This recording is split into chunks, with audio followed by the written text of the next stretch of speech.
austericidio, como algunos colegas lo llaman, es la implementación a través de los mecanismos de ajustes y de las ayudas condicionadas que hay detrás de estos ajustes. Es interesante porque ahí juega un papel relevante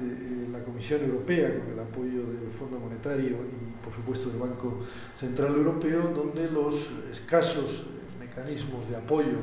en definitiva de préstamos para hacer frente a las situaciones de Grecia, Portugal, en España de manera parcial al sector bancario,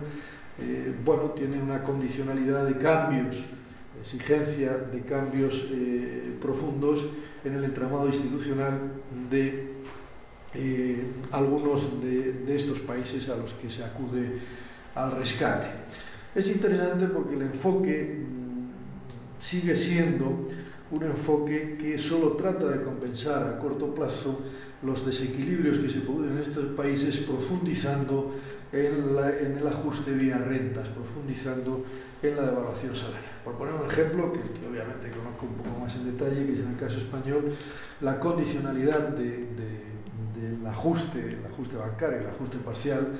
va muy ligada a una serie de reformas y fundamentalmente, obviamente, reformas en el sector bancario, que es el que ha entrado en barrena a partir del año 2009, pero también de reformas profundas en el ámbito de la regulación de los mercados laborales. Esto, en última instancia, este tipo de reformas profundas lo que suponen es un paso más en la devaluación salarial, es decir, en cargar el empobrecimiento que se ha generado en el país, en los países, fundamentalmente sobre las rentas salariales. El cambio que estamos observando en la distribución funcional de las rentas es espectacular y, en general, la profundización en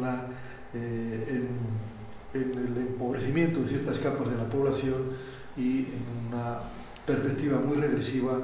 de la redistribución de la renta. Bueno, llegado a este punto, lo que observamos es que el rebote de la recesión 2012-2013 pues, nos indica que es posible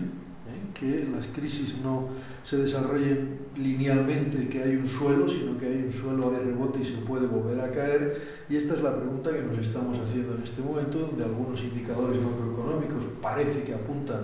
a un cierto crecimiento del Producto Interior Bruto en el ámbito de la Unión Europea y particularmente en los países que han experimentado la crisis más intensa, pero en unos niveles relativamente reducidos. La pregunta, por tanto, en este momento es que con este tipo de política que de manera muy monolítica se está desarrollando desde el ámbito de la Unión Europea y trasladando a las políticas nacionales, y en este contexto de crecimiento, si no vamos a entrar en lo que se ha venido a denominar la enfermedad japonesa. De momento, a pesar de que, por ejemplo, las autoridades españolas no lo admiten, pero las comunitarias empiezan a admitirlo, estamos entrando ya en una cierta situación deflacionista con tasas de crecimiento de los precios por debajo del 0,5%. Esto nos podría estar acercando a la situación japonesa de los años 90, con crecimientos del PIB por debajo del 1%, incluso menos, y con caídas de precio que podrían meternos en una digamos, circularidad nueva con el encarecimiento de la deuda, del pago de la deuda para los países que siguen estando fuertemente endeudados. Desde mi punto de vista, sí que hay una ruptura importante en el tratamiento de esta crisis de lo que había sido, en alguna medida, el proceso histórico de construcción de la Unión Europea. Hay una ruptura de un componente de ese proceso, que es la ruptura del principio de solidaridad entre los países que concurren. Da la impresión de que la respuesta política a la crisis es una respuesta muy desde los países centrales, muy pensando en los intereses de los grupos dominantes de los países centrales y muy poco pensando en una construcción más equilibrada hacia el futuro. Veremos lo que nos depara en los próximos años y, al menos de momento, tampoco los cambios institucionales en la arquitectura que se están planteando no van más allá, no deja de ser importante, pero de momento no van más allá en intentar garantizar un funcionamiento del sistema bancario, el sistema financiero en general, un poco más equilibrado que lo que hemos visto en los últimos años. Se sigue insistiendo en las reformas estructurales que en definitiva suponen intensificar la deflación salarial y bueno, otra serie de reformas que en el caso no solo español sino en otros ámbitos significan un cambio importante en la correlación histórica de fuerzas en el ámbito de los interlocutores sociales, empresas, sindicatos, trasladando una mayor carga de poder decisional al ámbito de la empresa. Eso me lleva en primer lugar a una reflexión, que es lo que yo llamo una entrada. La crisis está dando entrada a la Europa divergente y no emergente, en el sentido que le damos a los países emergentes. Una Europa que empieza o que acelera lo que ha sido una constante histórica, pero que en alguna medida siempre hemos tenido una perspectiva de convergencia. Lo que acelera son los procesos de divergencia, los procesos, si se quiere, de dualidad entre los distintos territorios y dentro de los distintos territorios de una mayor dualidad entre los grupos sociales. En este sentido, bueno, hay planteo, son citas de algunos trabajos que están en el libro que está a punto de salir y que he publicado con un colega peruano, bueno, argentino-peruano, que está a punto de salir, donde bueno, planteamos que el proceso en el que estamos inmersos, y esa es la pregunta en que nos hacemos, es el por qué la Unión Europea, teniendo claramente anticipado cuáles eran los desequilibrios que ya se planteaban a lo largo de toda la primera parte de la década anterior, con tasas diferenciales de inflación muy importantes, lo que estaban entre los países más dinámicos y los menos dinámicos, y eso en definitiva lo que estaban era poniendo de manifiesto diferencias importantes en el dinamismo de la productividad de los diferentes países, balanza de pagos de nuevo, bueno, pues se ha concentrado básicamente toda la atención en el comportamiento del sector público sin atender todo ese conjunto de desequilibrios que hacían que la senda de crecimiento efectivamente no fuera muy sostenible para una serie de países como es el caso español o el caso italiano, etcétera. Bueno, en definitiva estaríamos pensando que se abandonan ciertos principios de solidaridad interterritorial que habían estado en buena medida en el pensamiento de los padres fundadores de la Unión Europea, quizá con cierta ingenuidad, que cuando vienen los problemas agudos pues rápidamente se reemplazan por la idea de los ajustes automáticos de mercado, que obviamente favorece a los grupos con mayor dinamismo económico y a los países donde esos grupos residen. La Europa divergente, se pueden ver ahí algunos datos, como la población en riesgo de pobreza en España se ha disparado enormemente en los 5 años que separan el inicio de la crisis del repunte de la nueva recesión, pero también ocurre en el ámbito europeo, tanto en la Unión de los 15, y bueno, son algunos indicadores que apuntan incluso a cómo la devaluación salarial está incorporando a los ocupados, a los asalariados,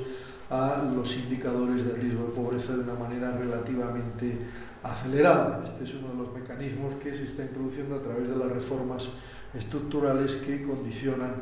los programas de ajuste de eso. Desde un punto de vista, y con esta reflexión trato de acabar un poco más de largo plazo, yo esto lo enlazo con la idea de que estamos ante un proyecto político que ha impactado, como en otros ámbitos, en el ámbito de la Unión Europea, que podríamos denominar genéricamente como una revolución conservadora, que incluso en algunos espacios no solamente afecta al ámbito estricto de la política económica, en definitiva es una política económica que prima determinado tipo de intereses y tiene como resultado no en estos últimos 6 años, sino también ya con anterioridad, una redistribución negativa de la renta. Revisando bueno, hay algunas frases que tratan de reafirmar esta idea y que bueno, llevarían un poco a la idea de que se puede producir un retroceso importante en los niveles generales de bienestar de los ciudadanos españoles y europeos en los próximos años. Hay una rata, bueno, debido al resultado de este proceso de revolución conservadora en el ámbito de la política económica que recorta los mecanismos de redistribución de manera importante. Hay una cita de Michael Pior que todos conocemos, donde él traslada esta misma idea al ámbito de la Unión Europea y plantea que es un ciclo más, una fase más, un ciclo largo de vuelta hacia atrás en el proceso de lo que podríamos entender un progreso en la historia, y bueno, con una serie de elementos muy claros que acaban en un fuerte crecimiento en la redistribución de la renta de los grupos más altos, los top, con respecto al conjunto de la población. ¿Por qué se produce esto? Ya mirando al futuro, curiosamente esta mañana que estaba revisando ahí un poco a ver si se había publicado en castellano o no el libro de Piketty, veía una frase de un hombre del Banco Mundial que ha hecho un resumen y era interesante, ¿no? de Branko Milanovic. Y es interesante porque bueno, plantea que efectivamente lo que se está produciendo, lo que está descubriendo en términos de la rentabilidad del capital, bueno, la estabilidad de la renta, pero en términos relativos, la recuperación desde hace unos 30 años, lo que está descubriendo el análisis cuantitativo de Piketty ya se venía planteando como una especie de cambio importante desde el periodo de entreguerras y fundamentalmente del periodo que va hasta los años 70, de un crecimiento muy fuerte de la redistribución de la renta entre los distintos grupos sociales. Es algo así como la vuelta a la recomposición de la tasa de ganancia. Piketty no habla de ello, lo introduce digamos, sintetizador de la obra de Piketty. Piketty sí que habla de que el crecimiento de la rentabilidad en este periodo puede estar ligado a un cambio importante en la tasación, en los impuestos sobre la renta, es un cambio en cómo se distribuye la tasación de la renta, y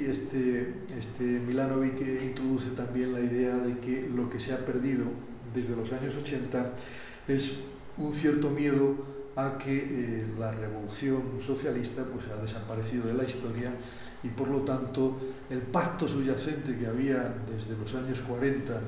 de redistribución con los instrumentos de tipo keynesiano de redistribución de renta, desde el punto de vista del capital empieza a perder sentido porque ese miedo ya no existe y por lo tanto es un momento que puede permitir introducir instrumentos de recomposición de la tasa de ganancia, de tal manera que una de las conclusiones, parece ser, del libro de Piketty, no lo he leído, solo he leído el resumen, es que podrían estar volviendo ya a los niveles de finales del siglo XIX. Aquí hay una última reflexión que ya es más en el orden político y que al menos desde la perspectiva europea es importante. Bueno, ¿cómo es la gestión de esta crisis? La gestión, efectivamente, si miramos un poco a los gestores concretos, da la impresión, y los últimos episodios en Francia corroboran un poco esta hipótesis más del orden de los politólogos o del ámbito de los politólogos que nuestro, que las diferencias entre los gestores que tradicionalmente habíamos observado, entre los gestores socialdemócratas o conservadores, tienden a desaparecer. Es como si en el ámbito de lo político se hubiera producido una succión por las excelencias del mercado como mecanismo regulador de las crisis de los políticos socialdemócratas y caen, como en su día, el otro día escribía, probablemente alguno lo habéis leído, un artículo muy sencillo, pero yo creo que era muy clarificador, de Joaquín Estefanía, colega que conocéis por el periódico El País, que estaba previsto que viniera y lamentablemente por un problema de enfermedad no puede venir, no ha podido venir, pero planteaba un poco qué es lo que ha pasado entre el repliegue del presidente español Zapatero en el año 2010 y el repliegue en mayo del 2010 y el repliegue de Hollande en abril del 2014, 4 años después, a las políticas, a las rígidas políticas de austeridad, en definitiva, bueno, la vuelta a reconocer o a admitir que el ajuste a la crisis hay que pagarlo con devaluaciones salariales fundamentalmente, que es el programa de ajuste que está introduciendo Valls en Francia. ¿Qué es lo que ha podido ocurrir? Bueno, yo creo algunos autores, sobre todo algunos historiadores, lo que vienen a plantear es que la socialdemocracia parece que cumplió sus objetivos y como estructura política de gestión de la sociedad parece como si se hubiera quedado vacía. Es decir,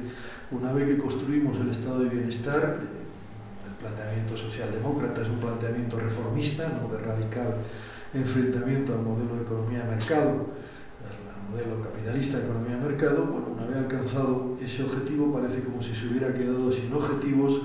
y por lo tanto nos encontramos con la ausencia de un cierto liderazgo político en lo que podríamos entender como una política de gestión de la crisis de carácter progresista que insistiera en las estrategias de redistribución. Bueno, en eso nos quedamos. Y con esto acabo mis reflexiones al respecto. Muchas gracias.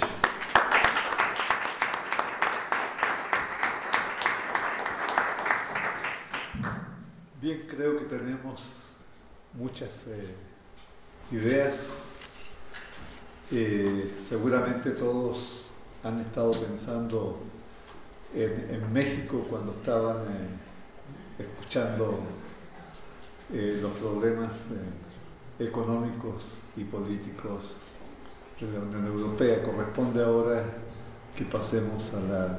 sesión de preguntas y respuestas. Quisiera saber quiénes están interesados en hacer uso de la palabra. Señor embajador, por favor, adelante. Bueno, yo quisiera decir algunas pequeñas vaguedades, animado sobre todo por el hecho de que no hace mucho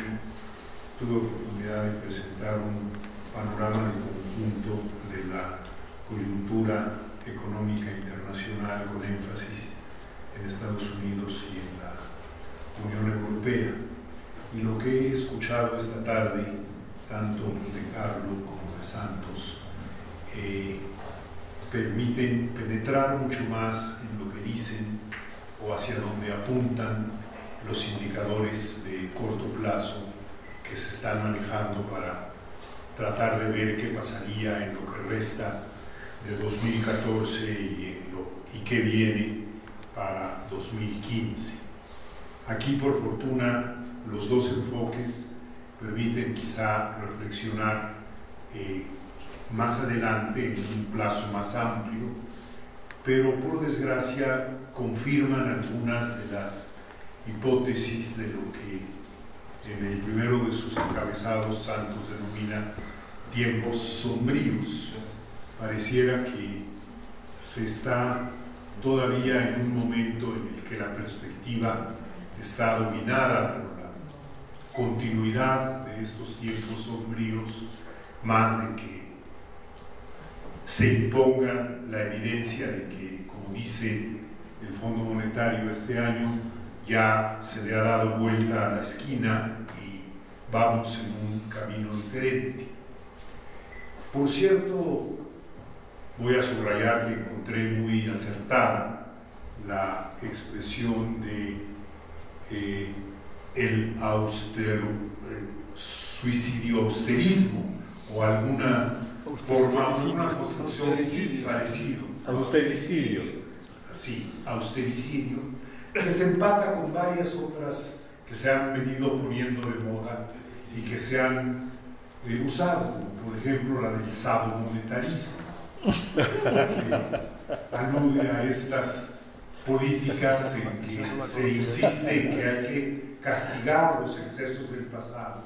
y hay que pagarlos con precios muy costosos en el presente y más adelante,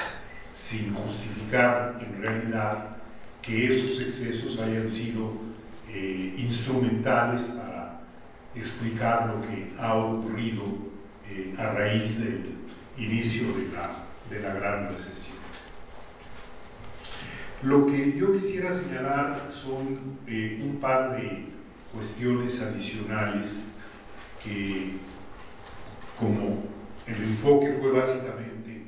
económico desde el punto de vista de economía del institucionalismo, desde el punto de vista de políticas, necesaria coordinación de políticas monetarias, fiscales, financieras, que no se da. Me pregunto un poco cómo se ve desde Europa una perspectiva que desde fuera resulta muy inquietante. En el ámbito político europeo este año se tendrá ya en muy breve tiempo la elección del Parlamento Europeo y la perspectiva en ese sentido, a juzgar por lo que apuntan elecciones nacionales y locales en los 2 últimos años en países europeos importantes, hay que verla con inquietud y pareciera que más o menos se coincide en que puede haber un fortalecimiento importante de las fracciones parlamentarias o contrarias en principio a la idea de la continuidad y el perfeccionamiento. Antes se decía vía ampliación y profundización, ya casi nadie habla de eso, de la integración, sino o aquellas otras que fundamentalmente apuntarían a continuar con estas políticas de austericidio o de sadomonetarismo, que prácticamente son términos con diferencias, pero que apuntan al mismo tipo de enfoque. Entonces ahí un primer punto es si se advierte que además de los problemas institucionales propios de la Unión, que aquí se han explicado bien, el ambiente político para enfrentarlos va a ser aún menos favorable del que ha sido en estos últimos años, en donde el rol de estos grupos o de estas fracciones en el Parlamento Europeo es claramente marginal. Nadie espera que se vuelvan enormemente importantes, pero sí que ya no sea sencillo calificarlos de marginales y que puedan o inducir claramente la adopción de políticas que no van a contribuir a esa alternativa que Santos nos dice que hace falta construir ante el callejón sin salida en que parece haberse metido la socialdemocracia, sino que por el contrario van a complicar todavía más las cosas directamente o bien influyendo en las otras fracciones, sobre todo en la de los partidos de centro-derecha, que solo requieren un pequeño impulso para moverse también en ese sentido. Entonces la pregunta concreta es, viendo esta situación en el aspecto económico, ¿cómo ven ustedes desde Europa la coyuntura política o la perspectiva política a la luz de esta elección, que es particularmente importante para el futuro de la integración, y también a la luz de algunas elecciones nacionales importantes que están en el horizonte del presente o del próximo año? Los electorados europeos nacionales, que serán llamados a elecciones generales en los próximos 18 meses, de mediados de 14 a finales de 15, ofrecen alguna perspectiva que pueda verse con aliento en el sentido de rectificación de las políticas que aquí se han denunciado o señalado como claramente negativas, o más bien se apreciaría una perspectiva de continuidad en este sentido. Y termino hablando muy brevemente de la alternativa a cuya construcción indirectamente convoca el cierre de la exposición de Santos. Yo tengo la impresión, quizá excesivamente optimista, de que esa alternativa de política es la que se está construyendo, quizá todavía de manera muy difusa, en muy diversos frentes, pero que los elementos que apuntan a su construcción están presentes en muchas partes, desde, por ejemplo, el giro que se está teniendo en el debate académico sobre orientación de política económica, influido por obras importantes como la de Piketty, que se ha señalado hoy aquí y que está teniendo una repercusión bastante significativa, como el debate en Estados Unidos a favor de tener como indicadores básicos los de la operación de la economía real y los de la operación del mercado de trabajo, en lugar de tener como paradigma el de los equilibrios financieros que se ha venido sacralizando en los últimos decenios. Y aunque todavía es difícil darles un todo coherente, pienso, y también me gustaría escuchar su opinión, de que hay ahí un elemento de esperanza, de que en efecto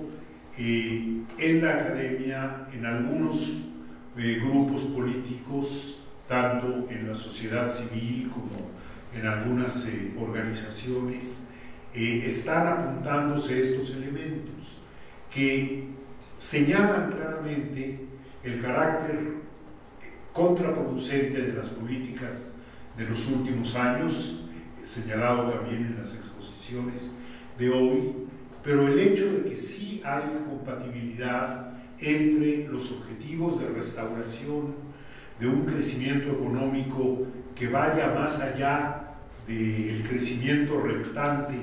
que todo el mundo está previendo y que sea alimentado por políticas redistributivas, por políticas de ataque a la desigualdad, que cada vez más se reconoce que no tienen un costo negativo en términos de crecimiento, sino que pueden ejercer su propia contribución a restaurar condiciones más favorables al crecimiento. Gracias. Sí, primero agradecerles, y sí hay que agradecer que documenten tanto nuestro pesimismo, pero la verdad sí son muy claras las cuestiones. Yo quería preguntarle respecto, sobre todo a esta idea de la insolidaridad que está significando la fase B del ciclo, si no está detrás de esta cuestión,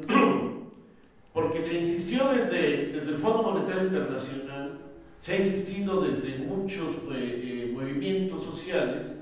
que si Alemania tuviera alguna disposición para elevar su inflación y su mercado interno, el crecimiento de su mercado interno, no tendría que haber deflación en otros lugares. A mí me parece que la discusión es si la fase de, digamos, estas cosas que ahora se han puesto de moda, Margaret Macmillan comparando 1914 con la situación actual, esta emergencia de nacionalismos, por lo menos no resalta el hecho de que mientras la economía sea regional o global, la política sigue siendo nacional, y hay muy buenas razones históricamente para que en el ADN alemán el pánico a la inflación esté presente todo el tiempo. Yo creo que la cuestión relativa a esta opción va a ser siempre falta de solidaridad, pensando más en un llamado interés nacional o en el mantenimiento del poder alemán. Esto creo que va a prolongar la situación crítica. Y la otra opción que a mí me parece también muy importante, porque lo planteó Ángel desde la mañana, y luego me parece que en algunas intervenciones no se tomó en cuenta,